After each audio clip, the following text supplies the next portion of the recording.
Stars are sprouting. Birds fly from their nests. Ships fare north, fare south as well. Roads lie open when you rise. The fish in the river dart before you. Your rays are in the midst of the sea. The entire land sets out to work.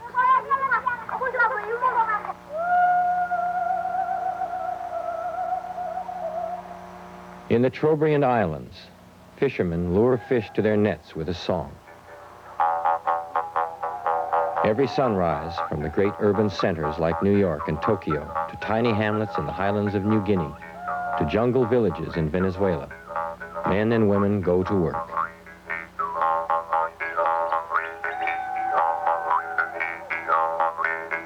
From their labor springs the great cycle of economic behavior that makes every monument, every book, every culture possible.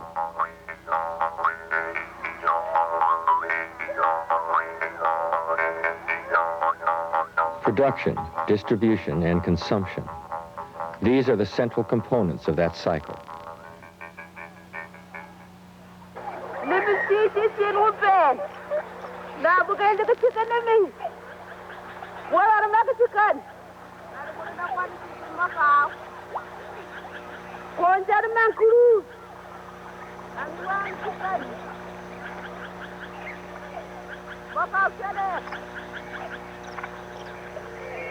Anthropologists consider forms of distribution the essence of economic behavior. Forms they label reciprocity, redistribution, and market exchange.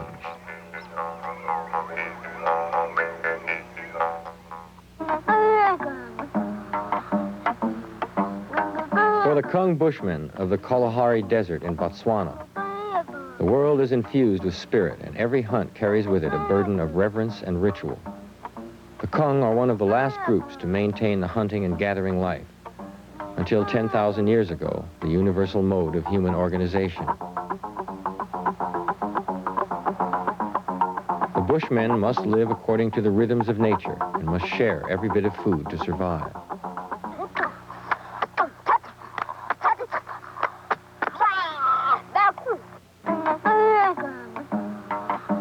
Theirs is an economic system based on generalized reciprocity, the unrestricted distribution of all food and resources to every member of the band. My friend, the way it is with us Bushmen is that we love meat.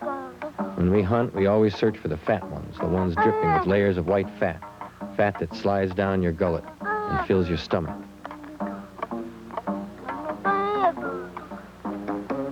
The Bushmen rarely have more than 2 or 3 days' supply of food on hand, mostly mongongo nuts, and the meat collected from the kill is a luxury to be enjoyed by all. The successful hunters of the day may spend up to 2 hours arranging piles of meat so that everyone gets a fair share.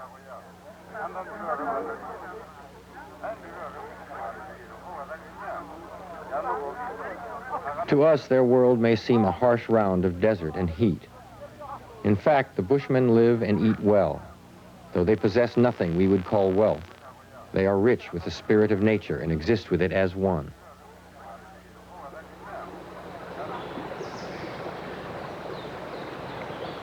Up the Mavaca and Orinoco rivers, in the steaming jungles of southern Venezuela, live the Yanomamo, who call themselves the fierce people.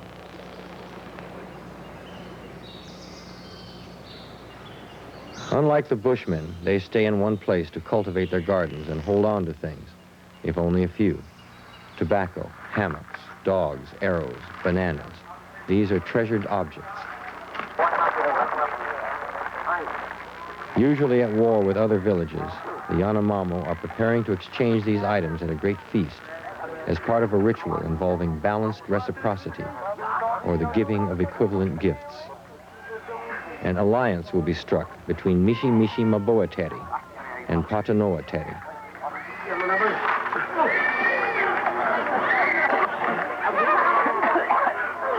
The visitors drink a soup made of boiled plantains and then present themselves in full battle dress before the feast begins.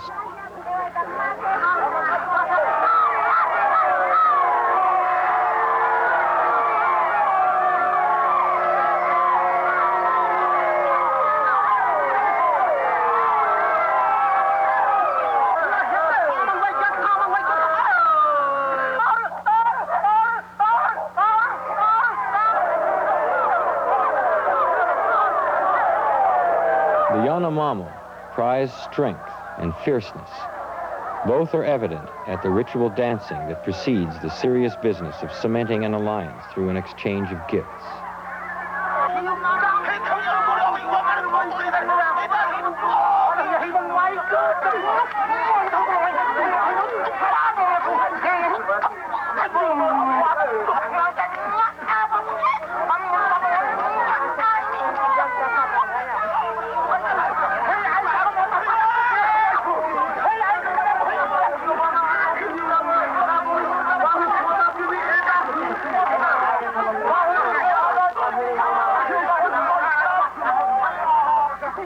At the feast, the hosts must give whatever their visitors request, but fear that the visitors will not reciprocate at a later time with a gift of equal value. The fear, of course, is that negative reciprocity will occur, an unequal return for a prized possession. Highly charged exchanges like these are of great interest to anthropologists, who consider such rituals a form of distribution of goods fundamental to many non-Western economic systems.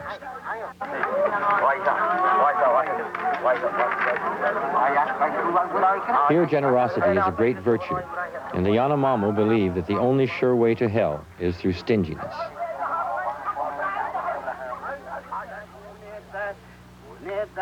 No gift exchange is more elaborate than the Kula trade, practiced by the Trobriand Islanders who occupy the South Sea Islands off the eastern tip of New Guinea.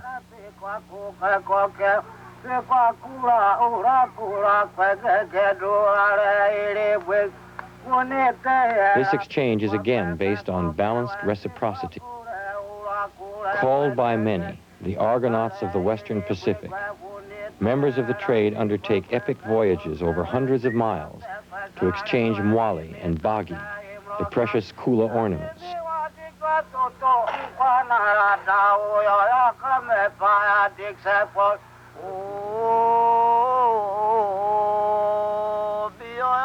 Always traveling, always changing hands, Kula pieces belong to one person for a time and then must be passed on. Each Kula piece has its own name and its own history. Its value is based on who has owned it, who has wooed and persuaded others to part with it through magical spells and competitive negotiations. The object increases in worth as it moves from island to island. Trading partners should repay each other with gifts of equal value, but no one can be forced to do so.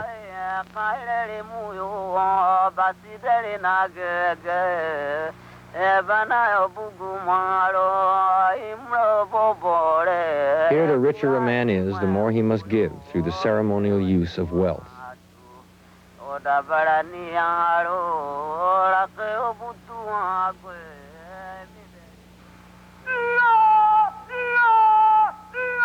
For the Mendi in the nearby highlands of New Guinea, exchanging wealth to gain prestige seems to have become an obsession.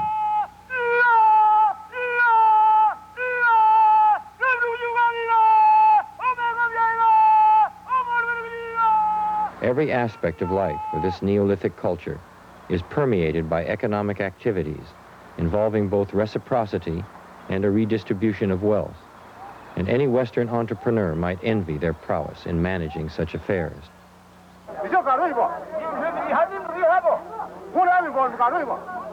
Marriage calls for serious economic negotiations amongst the Mendi.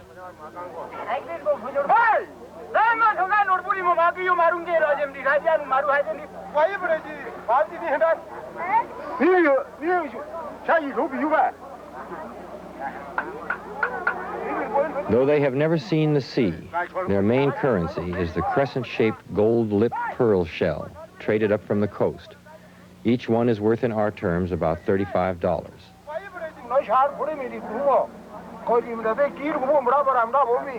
A bride price has been arrived at after much haggling. Now the bride pays the first installment to her relatives, giving shells to a favorite brother or snubbing an uncle who has not paid her enough attention. She creates obligations through these gifts, and she may well need the credit since divorce is so common among the Mendi. Women are virtually powerless in Mendi society, however, and most giveaways of wealth involve masculine prerogatives.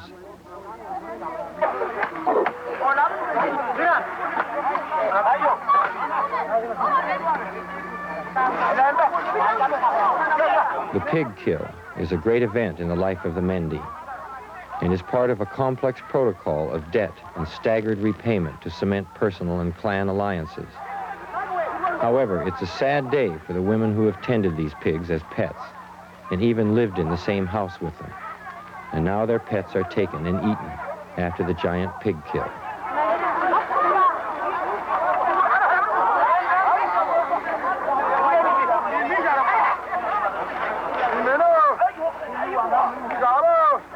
Before the kill, the head of the clan, the big man, decides each portion of the meat to be distributed. Giving away the meat, what anthropologists call a redistribution of wealth, will set up another round of obligations.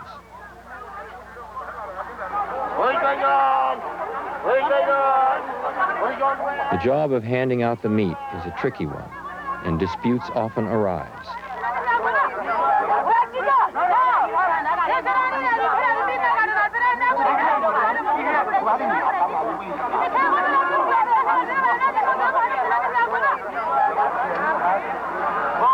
Here, the big man is the big giver.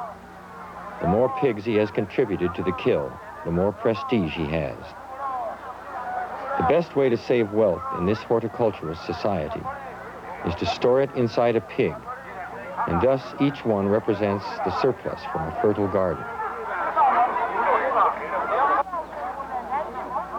By far, the biggest giveaway of wealth for the Mendi is the cassowary contest, which can take years to arrange. The cassowary contest is a form of complete financial disarmament. In order to buy 50 cassowaries, which cost about $450 each, the clan has called in loans and foreclosed on debtors, and then, in essence, they give away all their wealth to make peace with a rival clan.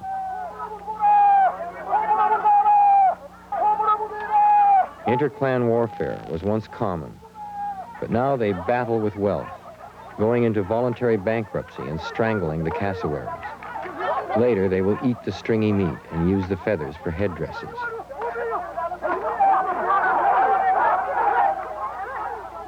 Next week, the guest clan will kill all the cassowaries they have managed to buy. A classic example of what anthropologists call an economic leveling device. This practice prevents any one man from becoming too wealthy because he has to give it all away. What he gains is prestige. A culture like that of the Mendi reveals just how elaborate and sophisticated a wholly non-Western economic system can be.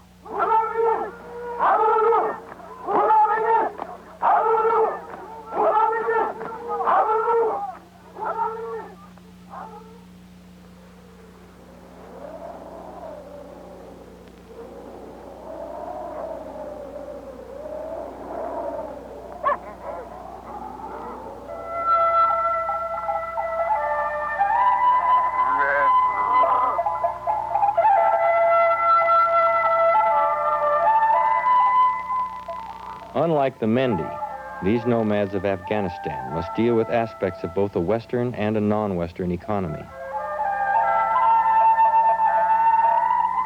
Where once Alexander the Great and Genghis Khan spread their beliefs by fire and the sword, more recent invaders have brought Western economic systems, both communist and capitalist, that transform the trading practices of a traditionally pastoralist culture. The Maldar moved from the Turkestan plains of Afghanistan to the high grasslands in order to feed their sheep and their goats. Separated by vast distances, the nomads carry out all important business exchanges at the market, which is the very heart of many non-Western economies.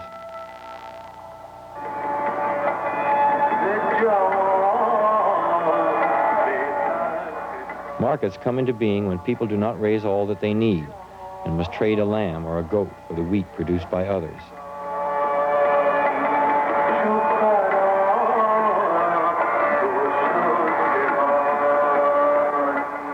A place to gossip, to learn the news, The market works because of the word of individuals who make and control the sale of their own goods.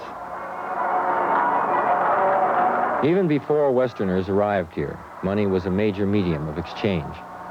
Money can more easily stand for an agreed-upon value, more easily than a goat or a pig. It can also be transported or divided up more easily.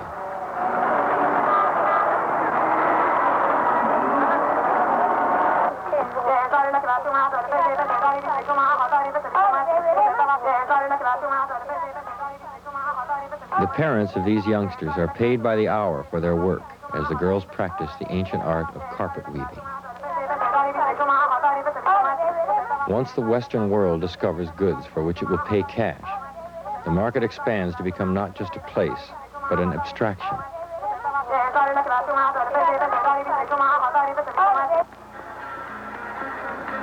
These carpets increase in value as the point of exchange moves from the localized, the known, the traditional, to the vast impersonal world market based on exchange values that fluctuate with supply and demand.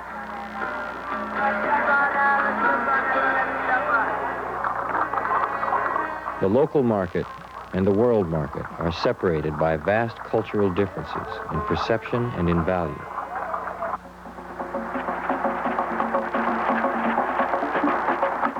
Modern industrialization has brought wealth to some countries that were once tribal and non-Western, but the wealth is now unequally distributed. What people once did, machines do now, and the very nature of labor changes as it becomes part of the production process.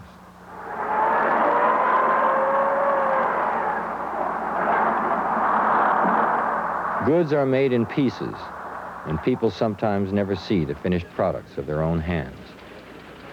The most powerful spirits to subdue in the world of the machine are those of boredom and alienation.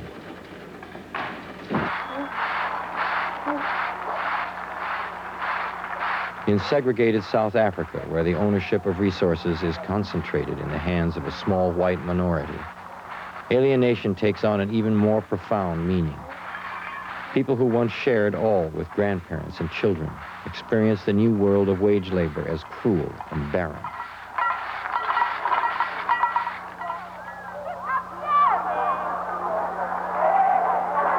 Separated not only from the fruits of their work, families are separated from each other as well.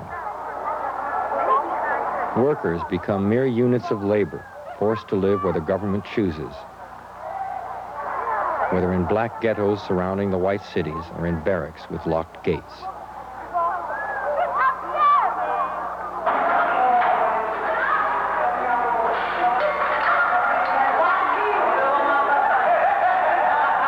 Carol Mokoena has lived here for 4 years in order to support her family.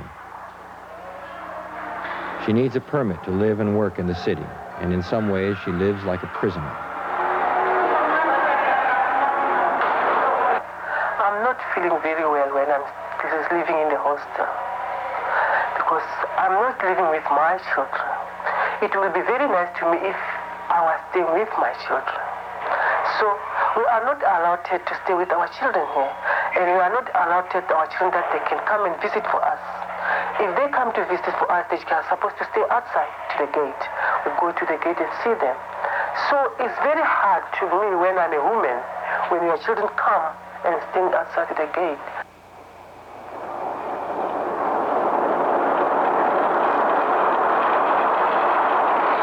For many in the world, economies based on cash and wage labor bring confusion and grief, even tragedy. The nature of capitalism and communism seems to strip the world of its sacred character, and work and the family may become fragments of a shattered existence. This is especially painful for those who once knew trees as friends and the spirit of nature as a god. The record was set by blue-chip stocks, the Dow Jones Industrials, but the advance today was across the board, big companies and small, on the New York Stock Exchange, the American Exchange, over-the-counter. Modern capitalism and communism have been successful in creating the notion of economics as a realm apart from the spiritual and familial. As gold prices fell by the minute toward their biggest one-day drop in 2 years, Nevertheless, our economic system is embedded in a complicated, powerful structure of beliefs, based in part on the Protestant work ethic. In the Western world, as R.H. Tawney once wrote, the attainment of riches is treated with reverence and is viewed as the supreme happiness. falling oil prices for the sharp drop in gold.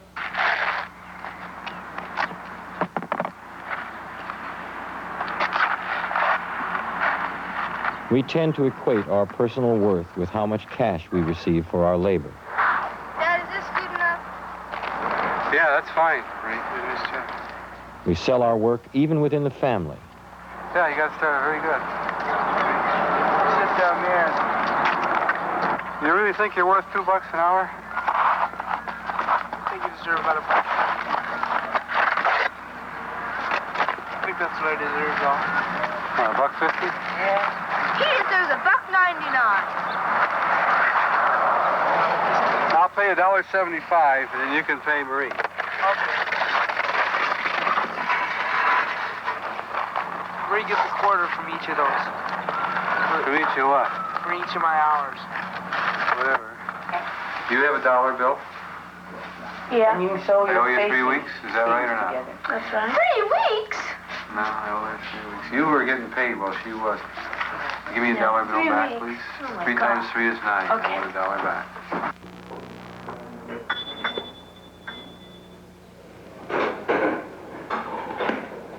We place such a high value on wealth in this country that we may be tempted to think rich people somehow better than poor people, that the wealthy deserve their riches and the poor their poverty. Say Merry Christmas, everybody. Merry Christmas. I never seen people studying. Our economic behavior would no doubt astound a Yanomamo or someone from the Trobriand Islands. But they would surely understand the ritual of exchanging gifts at Christmas time. To be so well remembered and loved. They do not need lint on glasses.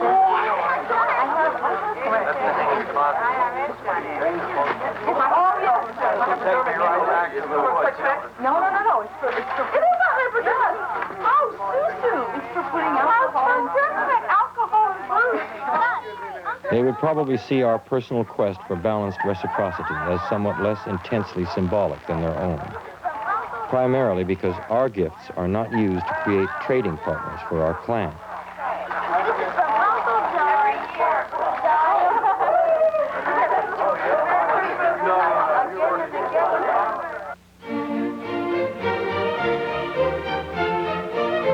The Mendi are no strangers, however, to the rituals of conspicuous consumption, a term Thorsten Veblen used to describe the display of wealth for social prestige.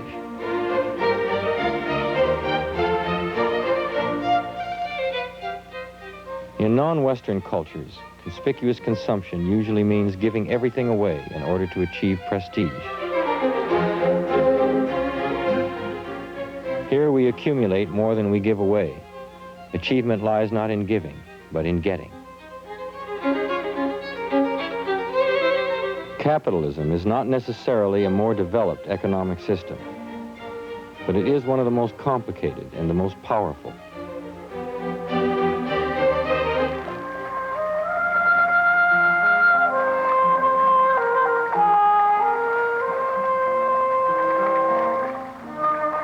For a time in the world, some force themselves ahead, and some are left behind. For a time in the world, some make a great noise, and some are held silent. For a time in the world, some are puffed fat, and some are kept hungry. So wrote the Chinese philosopher Lao Tzu in the 7th century BC.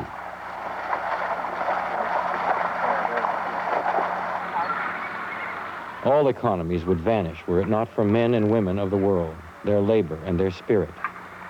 Without them, fields would go unplanted, the harvest would rot, and the society we know would cease to function. As the great Chinese sages wrote in the Book of Changes, the well is there for all. No one is forbidden to take water from it. No matter how many come, all find what they need, but a well is dependable. It has a spring and never runs dry. Therefore, it is a great blessing to the whole land.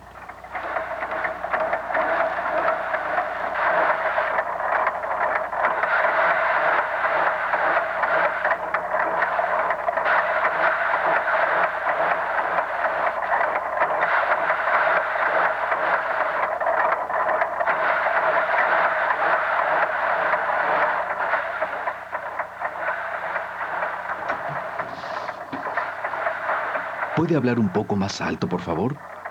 Nina no oye ni habla, pero a Mauricio se le subió la bilirrubina. Es la historia que Encuentros y Desencuentros presenta a continuación. Siga con Canal 22 y al terminar, Clave de Sol. Canal 22. Imaginación en pantalla.